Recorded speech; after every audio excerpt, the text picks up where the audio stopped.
Paliekot laikam siltākam, varētu šķist, ka ikvienam jājūtas enerģiskam un spēkpilnam, taču nereti tā vietā cilvēki sāk sūdzēties par sliktu pašsajūtu, bezspēku, nogurumu. Vai pavasara nogurums var atspoguļoties arī vīrieša intīmajā dzīvē? Ja cilvēks ir noguris, viņam ir tāda pavasara nogurums, ja trūkst varbūt kaut kāda vitamīna, ja, viņam vispār jau ķermenim jau neko negribās, ja, viņam diezgan grūti jau pierunāt sevi uz kaut kādām darbībām, ja, un, protams, jā, seksuālā disfunkcija ir viena no tām, kur arī var ciest. Kā rīkoties? Vai nepieciešams ko pasākt, vai tomēr nogaidīt, kad pavasara nogurums būs mitējies? Tas ir atkarīgs arī no tā, ja tā kā cik bieži arī tā seksuāla aktivitāte ir bijusi pirms. Ja, ja viņu pēkšņi, ja tā kā dēļ tā noguruma ir palikusi vēl retāka, ja pat 2 reizes jau un vairāk retāka, ja, un kaut kādu ilgāku laiku, ja tas ir mēnesis, pāris mēneši, ja, varbūt nav jēga tur baigi ilgi gaidīt, ja, un cerēt, ja, ka pats viss nostabilizēsies, ja, jāņem situācija savās rokās un jārisina. Jāielāgo arī tas, ka novecojot mainās mūsu organisms. Tas kļūst jūtīgāks pret dažādiem ārējās vides faktoriem. Nē, es domāju, ka jebkurš cilvēks jau apzinās, ja, ka gadiem ejot uz priekšu, kaut kādas fizioloģiskas izmaiņas jau notiek organismā. Ja. Tāpat tās, kad pubertātes vecumā ja, visa tā reproduktīvā sistēma veidojās ja, un tie hormoni stabilizējās, tad mēs ilgu laiku funkcionējam tādā laimīgā reproduktīvā labā veselībā. Ja, un, protams, pienāk moments, ja, kad organisms sāk novecot, ja, un noveco arī visa šitā fizioloģija. Tādā ziņā varbūt arī tā kā laicīgi vajadzētu sevi tam sagatavot.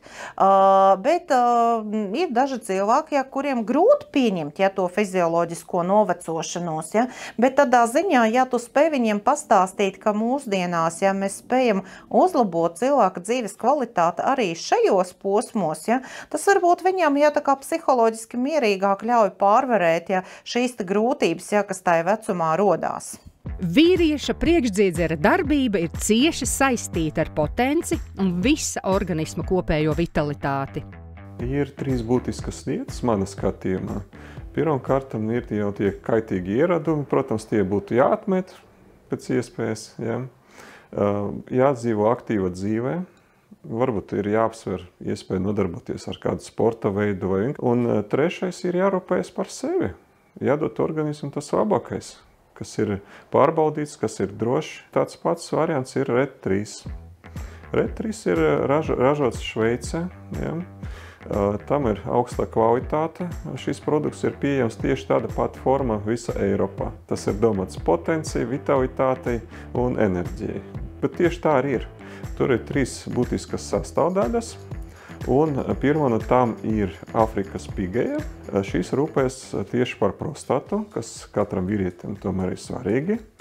Un ir arī 2 citas vielas.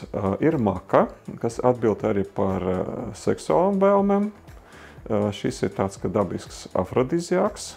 Un 3. sastāvdaļa ir Sibīrijas ženšeņs, augstākas kvalitātes izvilkums, kas dod enerģiju, dot ļoti daudz labumu organismu vispār, specinē, un tā skaitā arī uzlabo visas fiziskas aktivitātes dienas garumā. Ražotājs produktu ir papildinājis un tā sastāvā iekļautas arī goji ogas, sojas pupiņas un eukomija. RED 3 - 3-kārša iedarbība vienā kapsulā – priekšdziedzerim, potencei un vitalitātei. Un no katra paša ir atkarīgs, kā viņš to nodzīvos. Vai nodzīvos bez spēka, bez dzīves prieka, bez enerģijas, vai arī nodzīvos kā vīrietis.